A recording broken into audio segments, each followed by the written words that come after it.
Doctor ortho Ayurvedic oil and capsule, अब दर्द भी घुटने टेकेगा। जंग के बीच तेल की कीमत रिकॉर्ड $120 प्रति बैरल पहुंचा। ट्रंप बोले नाकाबंदी जारी रहेगी। ट्रंप का दावा, भारी दबाव में है ईरान की सरकार, नाकेबंदी रहेगी जारी। आज यूपी विधानसभा का एक दिवसीय विशेष सत्र का आयोजन। सीएम योगी ने कांग्रेस सपा पर बोला तीखा हमला। कांग्रेस और सपा को बताया जन्मजात महिला विरोधी। सपा शासनकाल में महिलाओं की दुर्दशा जग जाहिर। सीएम योगी ने कहा विपक्ष ने अपनी महिला विरोधी छवि सुधारने का ऐतिहासिक अवसर गंवा दिया। छत्तीसगढ़ में 10वीं और 12वीं का रिजल्ट जारी। छात्राओं ने फिर बेहतर प्रदर्शन करते हुए मारी बाजी। सीएम विष्णुदेव साय ने की बड़ी घोषणा, टॉपरों को मिलेगी 1 लाख की प्रोत्साहन राशि। मध्य प्रदेश के धार में दर्दनाक सड़क हादसा। मजदूरों से भरी वैन एसयूवी से टकराई, 12 लोगों की मौत, 20 घायल। पीएम मोदी और सीएम यादव ने किया मुआवजे का ऐलान।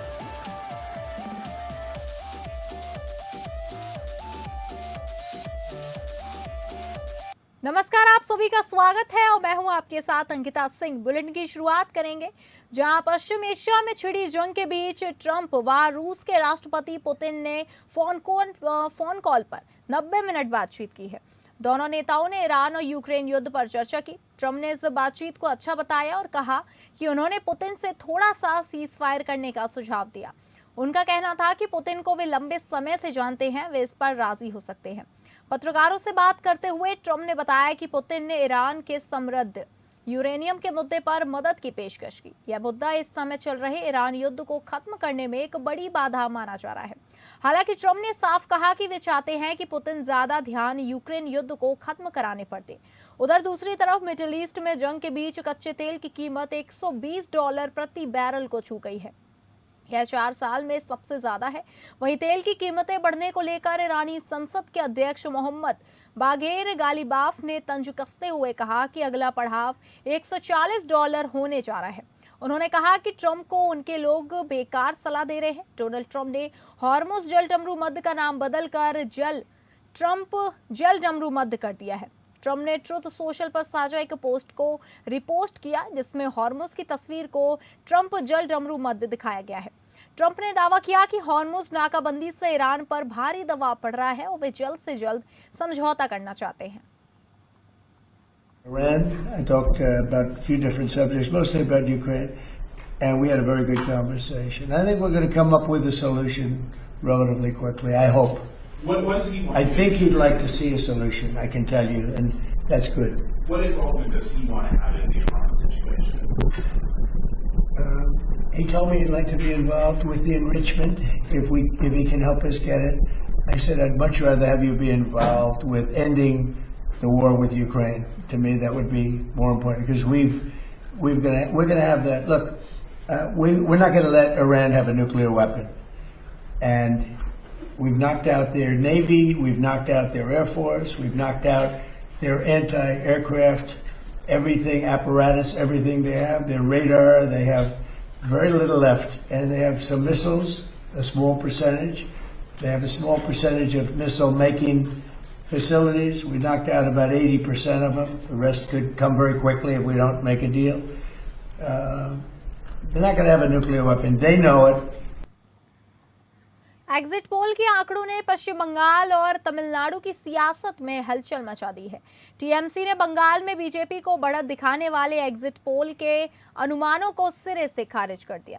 तमिलनाडु में द्रविड़ मुनेत्र कड़गम ने 180 प्लस सीटें जीतने का दावा किया है। अब सबकी नजरें 4 मई को आने वाले आधिकारिक नतीजों पर टिकी है।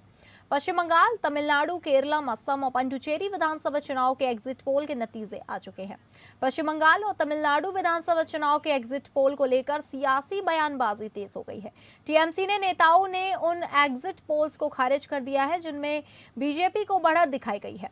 बंगाल विधानसभा की 294 सीटों में से बहुमत के लिए 148 सीटों की आवश्यकता होती है।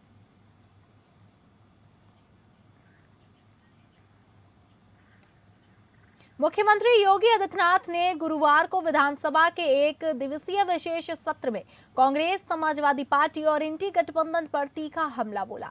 उन्होंने इन दलों को महिला विरोधी बताते हुए कहा कि नारी शक्ति वंदन अधिनियम का संशोधन रोकने के उनके आचरण की निंदा के लिए यह विशेष सत्र बुलाया गया है। मुख्यमंत्री ने कांग्रेस और समाजवादी पार्टी पर निशाना साधते हुए कहा कि ये दल जन्मजात महिला विरोधी है। उनकी रग-रग में नारी का अपमान भरा हुआ है। जब भी सपा को प्रदेश में सत्ता मिली, महिलाओं पर अत्याचार और क्रूर घटनाओं ने बर्बरता की सारी हदें पार कर दी। हर व्यक्ति जानता है कि सपा सरकार के समय देख सफाई बिटिया घबराई जैसे स्लोगन बन गए थे। स्टेट गेस्ट हाउस कांड हो या अन्य महिला संबंधी अत्याचार, इनकी छवि जग जाहिर है। मुख्यमंत्री ने विपक्ष पर कटाक्ष किया कि इनके पास कालिक मिटाने का अच्छा अवसर था। वे नारी शक्ति वंदन संशोधन विधेयक में सहयोग कर अपनी महिला विरोधी छवि बदल सकते थे, लेकिन उन्होंने ये मौका भी गंवा दिया। अब ये दल लगातार इस मुहिम में लगे हैं कि यह संशोधन और अधिनियम लागू न हो पाए। विपक्ष ने ऐसे प्रयास किए जिनसे प्रदेश और देश में व्यवस्था पर सवाल खड़े हो गए। सीएम ने प्रधानमंत्री मोदी जी के प्रति आभार व्यक्त किया जाएगा कि उनके नेतृत्व में महिलाओं को गरिमा, सम्मानजनक स्थान, स्वावलंबन और सशक्तिकरण मिल रहा है। नीति निर्धारण में महिलाओं की भागीदारी बढ़ाने के लिए भाजपा और एनडीए निरंतर आगे बढ़ रही है। मुख्यमंत्री ने शाबानो प्रकरण से लेकर अब तक के इतिहास का जिक्र करते हुए कहा कि विपक्ष हमेशा महिलाओं के आरक्षण के मार्ग में बाधक बना रहा है। प्रधानमंत्री आवास योजना के पहले 1.5 वर्ष में, यानी समाजवादी पार्टी की 2.5 वर्ष तक सरकार थी, 2.5 वर्ष में प्रधानमंत्री आवास योजना में एक भी आवास आप नहीं बना पाए, बल्कि भारत सरकार के प्रस्ताव का विरोध करते रहे। ये डबल इंजन की एनडीए की सरकार आई। हम लोगों ने आने के बाद पिछले 9 वर्ष में 65 लाख गरीबों के लिए आवास बनाए हैं और उन तबकों को भी आवास उपलब्ध करवाया है जिनके पास कोई आसरा नहीं था, और इनमें से ज्यादातर आवास महिला लाभार्थी के नाम से है, यानी महिला भी लाभार्थी हो सकती है और उसके नाम पे आवास हो सकता है। ये भी सुविधा उपलब्ध करवाई है, ये भी उनको सुविधा भी उपलब्ध करवाई है। झारखंड शिक्षक पात्रता परीक्षा जेटेट नियमावली 2026 के प्रस्ताव में क्षेत्रीय भाषाओं को शामिल करने की मांग पर सत्ताधारी पार्टी कांग्रेस में नाराजगी की चर्चा तब शुरू हो गई जब हाल ही में हुए कैबिनेट बैठक में ग्रामीण विकास मंत्री दीपिका पांडे सिंह द्वारा मांग को दोबारा उठाया गया, जिस पर प्रदेश कांग्रेस के महासचिव ने राकेश सिन्हा ने एपीएन न्यूज से बातचीत में खुलकर प्रतिक्रिया दी। इस दौरान उन्होंने मंत्री की नाराजगी का खंडन करते हुए विपक्षी पार्टी भाजपा पर पलटवार भी किया। झारखंड जेटेट नियमावली 2026 के प्रस्तावित को लेकर सबसे ज्यादा चर्चा है। झारखंड में जिस तरीके से कैबिनेट बैठक में एक बड़ा फैसला आया, मुख्यमंत्री हेमंत सोरेन की अध्यक्षता में ये फैसला आया कि जेटेट नियमावली 2026 को पारित तो कर दिया गया। हालांकि उसमें से जो क्षेत्रीय भाषा है जिसको लेकर मांग लगातार चल रही थी। देखिए, हमारी यह मांग थी कि जेटेट में अंगिका, भोजपुरी, मगही को भी सम्मिलित किया जाए। अगर सम्मिलित होता तो स्वाभाविक तौर पे इस राज्य में कई ऐसे जिले हैं जिन जिलों में ये भाषाएं बोली जाती हैं, और इससे छात्रों का भविष्य भी अधर में नहीं लटकता। लेकिन तमाम चीज़ें कैबिनेट की बैठक में बातें भी रखी गई है, और माननीय मुख्यमंत्री भी काफ़ी संजीदगी के साथ तमाम बातों को सुना है, और उसके लिए कमेटी का गठन भी हुआ है। अच्छा, चर्चा ये हो रही है कि मंत्री जी नाराज होकर चली गई थी बैठक के बीच से, जब सीएम बाहर आए तब भी वो नजर नहीं आई उनके साथ। नहीं, अब हमें लगता है कि अब चर्चा का तो बाजार कुछ भी हो सकता है, तो चर्चा के बाजार पर नहीं जाना है। हकीकत यह है कि हम लोगों ने ये डिमांड रखा था और इसके लिए कमेटी का भी गठन हुआ, क्योंकि एक लंबे अंतराल के बाद जेटेट की परीक्षा होनी है, तो सबसे पहली प्राथमिकता यह थी कि किसी भी प्रकार जेटेट की परीक्षा हो, जेटेट की परीक्षा में विघ्न ना पड़े, ताकि अगर जेटेट की परीक्षा में अगर विघ्न पड़ते हैं तो फिर एक लंबा अंतराल पहली बार नहीं हुआ था कि मांग की थी कांग्रेस कोटे से। दीपिका पांडे जी ने पहले भी मांग रखी थी बैठक में। इस बार वित्त मंत्री जी की तबीयत नासाज थी और वो नहीं थे, लेकिन पिछली बार तो वित्त मंत्री ने भी यही मांग की थी उनके साथ मिलकर। तो उधर जेएमएम के जो महासचिव मिथिलेश ठाकुर जी है वो ज्ञापन भी सौंपते नजर आए थे कई दफा। तो इतनी बार मांगी होने के बाद सत्ता में एक घटक दल है कांग्रेस, बावजूद इसके क्यों आखिर इसे शामिल नहीं किया गया? नहीं, देखिए, किसी भी चीज की कोई तकनीकी कारणें होती है और हमें लगता है कि कमेटी का निर्माण इसलिए हुआ है कि समय समय पर इन भाषाओं का विवाद ना हो और हम इन विवादों को पूरी तरह से परमानेंटली अस्थायी रूप से हम खत्म करना चाहते हैं। अब कमेटी इसका जांच लेगी, कमेटी के पास प्रतिवेदन आएंगे और स्वाभाविक तौर पे कमेटी इसको सम्मिलित करने का काम करेगी और इस प्रकार की भाषाई विवाद जो है इस राज्य में अब कभी नहीं हो, इसके लिए भी अस्थायी समाधान निकालना। तो सुना आपने यहाँ पर कांग्रेस महासचिव राकेश सिन्हा जी हमारे बीच कई मुद्दों पर बातचीत करते नजर आए। सबसे अहम मुद्दा जेटेट नियमावली 2026 को लेकर था, जिसमें जो भाषा को लेकर काफी समय से विवाद चल रहा था। जिन भाषाओं को शामिल करने की मांग हो रही थी उन्हें हटाया गया है। इस पर कांग्रेस की जो राय है, क्योंकि दीपिका पांडे भी नाराज रही हैं बैठक में, ये चर्चा उस पर प्रतिक्रिया देते नजर आए। देखना होगा आने वाले समय में इस पर किस तरीके से पहल सीएम करते हैं निर्देशों के अनुसार। फिलहाल हमारे सहयोगी दीपक के साथ एपीएन न्यूज से मैं तृप्ति राजेश, नमस्कार। बीजेपी नेता राम माधव द्वारा अमेरिका के रुख पर विवादित टिप्पणी के बाद नेता प्रतिपक्ष राहुल गांधी ने केंद्र को निशाने पर ले लिया, जिस पर अब जमशेदपुर पूर्व विधायक पूर्णिमा दास साहू ने करारा जवाब देते हुए हमारी संवाददाता तृप्ति सिंह से रांची स्थित भाजपा कार्यालय में खास बातचीत की।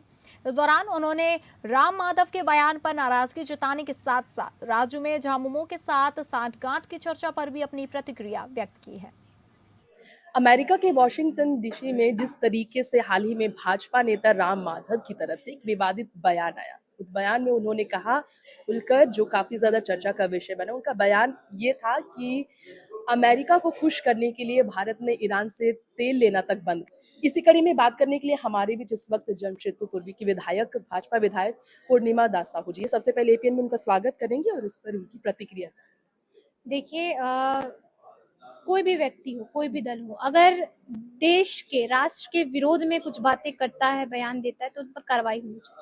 राहुल गांधी जी किस अधिकार से ये बोल रहे हैं, जो खुद विदेशों में जाकर भारत को बदनाम करने का काम करते हैं? उन्हें तो हक ही नहीं है इन सभी चीजों में बोलने का। तो आपका क्या कहने का मतलब भाजपा विधायक बोले उस पर आप क्या कहेंगे? देखिए, हम तो बोल रहे हैं जो भी दल हो, हमने पहले ही स्पष्ट किया कि जो भी पार्टी हो, जो भी दल हो, जो भी व्यक्ति हो, जिस भी पार्टी से बिलोंग करता हो, अगर भारत के लिए अपशब्द बोलता है, उसके विरोध में बोलता है, तो उस पर जो है एक्शन लेना चाहिए। चलिए, अभी राहुल गांधी ने एक और बयान दिया था भाजपा पर निशाना साधते हुए कि उन पर ज्यादा कार्रवाई करिए केंद्र सरकार, लेकिन ममता पर क्यों मेहरबान है भाजपा सरकार। उनका कहना था कि उन पर 36 केसें और 55 घंटे तक पूछताछ, लेकिन ममता पर क्यों नहीं। इस पर क्या कहेंगे आप? तो इनको कहिए ना, इनका तो गठबंधन है भाई उनसे, ये जाकर क्यों लड़ रहे हैं वहां पे बंगाल में? एक ऐसा गठबंधन है, आपको जब सभी चीजें पता है तो गठबंधन आप भी तोड़िए ना, वहां पे खुली चुनौती दीजिए उनको। ये क्या है, आप इस तरह का लड़ाई लड़ रहे हैं और फिर मोदी जी से ये करते हैं कि उनका ऐसा मेल मिलाप है। अच्छा, चलिए, तो आपने सुना हमारे बीच भाजपा की विधायक पूर्णिमा दास साहू नजर आई, जो कि तमाम मुद्दों पर अपनी बात रखती नजर आई। देखते हैं आने वाले समय में महिला आरक्षण के मुद्दे पर भाजपा की सक्रियता किस नतीजे पर पहुंचती है। हमारे सहयोगी दीपक के साथ एपीएन न्यूज से मैं तृप्ति राजेश, नमस्कार। छत्तीसगढ़ माध्यमिक शिक्षा मंडल ने बुधवार को 10वीं और 12वीं बोर्ड परीक्षाओं का रिजल्ट घोषित किया। मुख्यमंत्री विष्णुदेव साय ने सभी सफल छात्र छात्राओं को अपनी ओर से शुभकामनाएं दी। सीएम साय ने रायपुर में मीडिया से बातचीत के दौरान कहा कि बोर्ड परीक्षाओं में जो छात्र टॉपर हैं, उन्हें शासन की ओर से 1 लाख रुपए की प्रोत्साहन राशि दी जाएगी। इस बार भी छात्राओं ने बेहतर प्रदर्शन करते हुए बाजी मारी है। मंडल द्वारा जारी परिणाम के अनुसार हाईस्कूल परीक्षा 2026 में 77.15% विद्यार्थी उत्तीर्ण हुए हैं। इसमें छात्राओं का पास प्रतिशत 81.3 रहा, जबकि छात्रों का 72.27% दर्ज किया गया। वहीं हायर सेकेंडरी परीक्षा में 83.4% विद्यार्थी सफल हुए हैं, जिसमें छात्राओं का पास प्रतिशत 86.4 और छात्रों का 78.86 रहा। इस वर्ष लाखों विद्यार्थियों ने परीक्षा में भाग लिया, जिनमें बड़ी संख्या में छात्र सफल हुए। छात्राएं ही बाजी मारी है जो है, और हमारे जैसे मेरिट में आए बच्चों के लिए जो हमारा दीनदयाल प्रोत्साहन योजना है, उसके तहत 1.5 लाख रुपए दिए जाने का प्रावधान है। वो प्रावधान इस वर्ष भी रहेगा हमारे, बिल्कुल। और जो सफल हुए हैं बच्चे, मैं उनको बधाई देती हूँ, उनके उज्जवल भविष्य की कामना करती हूँ। जिन्होंने उनको शिक्षा दी उनको भी बधाई, और साथ ही साथ परीक्षा को सफलतापूर्वक संपन्न कराने के लिए माध्यमिक शिक्षा मंडल को भी बहुत बहुत धन्यवाद। निश्चित रूप से हमारे शिक्षा मंत्री जी बता रहे थे कि पिछले वर्षों से इस साल ज्यादा अच्छा अंतिम एग्जाम में कई अवसर आते हैं, कई बार हम अपने मकसद का नहीं ला पाते, लेकिन किसी को निराश और हताश होने की आवश्यकता नहीं है। आने वाले समय में उत्तर प्रदेश के फतेहपुर जिले के खागा तहसील क्षेत्र में हुए सनसनीखेज रेपकांड के बाद जिले में राजनीतिक हलचल तेज हो गई है। आपको बताते चले कि पिछले 24 अप्रैल को हुए सनसनीखेज रेपकांड के बाद युवती और उसका मंगेतर खागा कोतवाली पहुंच घटना की जानकारी पुलिस को दिया था, लेकिन मामले पर कोतवाली पुलिस ने मुकदमा दर्ज नहीं किया, जिसके बाद पीड़िता और उसका मंगेतर एसपी से मिलकर पूरी घटना बताई, जिस पर पुलिस अधीक्षक अभिमन्यु मांगलिक ने कोतवाली प्रभारी रमेश पटेल को लाइन हाजिर कर 2 आरोपियों को गिरफ्तार कर तीसरे फरार भाजपा नेता बबलू सेंगर के खिलाफ 25,000 का इनाम घोषित कर दिया, जिसके बाद मामले ने राजनीति रंग ले लिया। बीते दिन सपा प्रतिनिधि मंडल और कांग्रेस प्रतिनिधि मंडल ने पीड़ित परिवार से मुलाकात की और परिवार को हर संभव मदद की बात कही।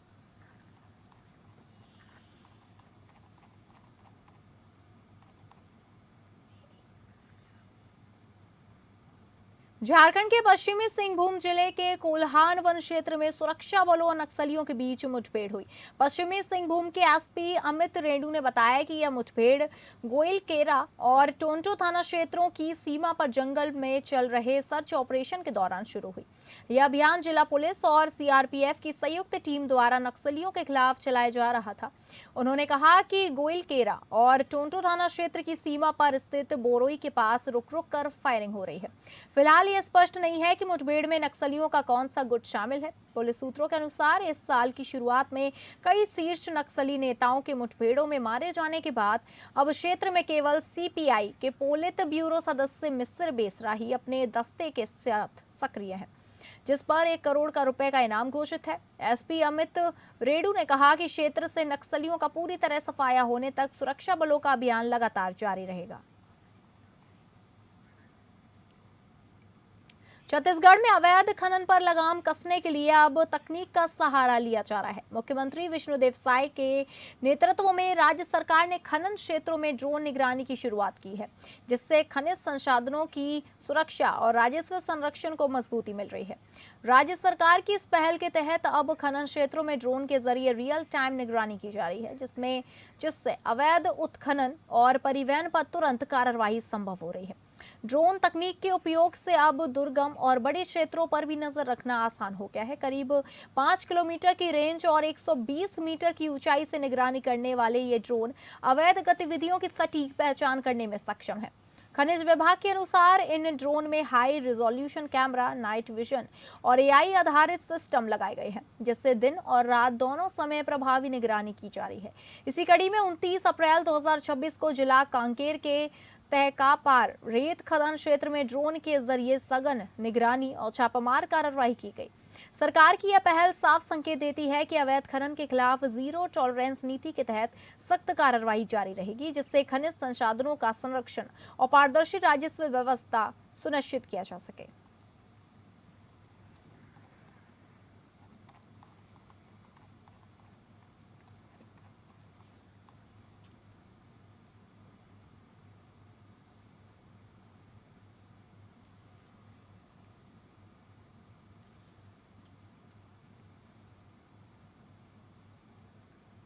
मध्य प्रदेश के धार जिले में एक दर्दनाक सड़क हादसा हुआ, जिसमें 12 मजदूरों की मौत हो गई और करीब 20 लोग घायल हो गए। शुरुआती जानकारी के अनुसार लगभग 35 मजदूर पिकअप वैन में सवार होकर बगड़ से अपने घर लौट रहे थे। शुरुआती जानकारी के अनुसार लगभग 35 मजदूर पिकअप वैन में सवार होकर बगड़ से अपने घर लौट रहे थे।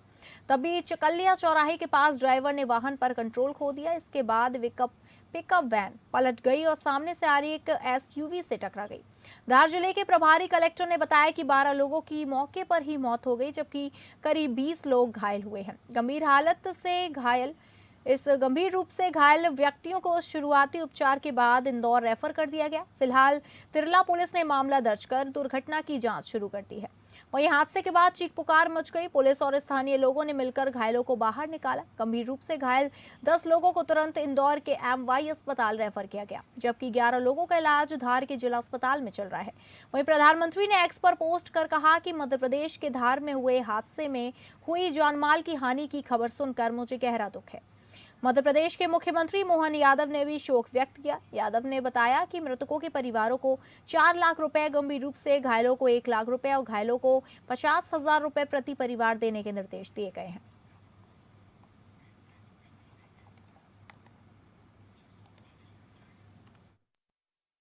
एक हादसा हुआ है शिमला के पास, तो उसके संबंध में मौके पर पूरी प्रशासन पुलिस की टीम पहुंचकर सभी घायलों को जिला अस्पताल में लाया गया और उसके बाद जो बेहतर उपचार के लिए कुछ लोगों को रेफर किया गया है इंदौर में और बाकी लोगों का यहाँ पर इलाज जारी है। यहाँ पर प्रशासन, पुलिस, स्वास्थ्य की पूरी टीम मौजूद है और हम लोग निरंतर मॉनिटरिंग कर रहे हैं कि सभी लोगों को बेहतर से बेहतर उपचार मिले। और इसके साथ साथ 108 की भी गाड़ियों को मोबिलाइज किया गया है इंदौर जिला प्रशासन से और इंदौर के CMHO और टीम से भी कोऑर्डिनेशन हो गया है। वहाँ के प्राइवेट अस्पताल, सरकारी अस्पताल सभी जगह सूचना की गई है और सभी जगह पेशेंट अगर आवश्यकता पड़ेगी। तो फिलहाल इस बुलेटिन में इतना ही। नमस्कार।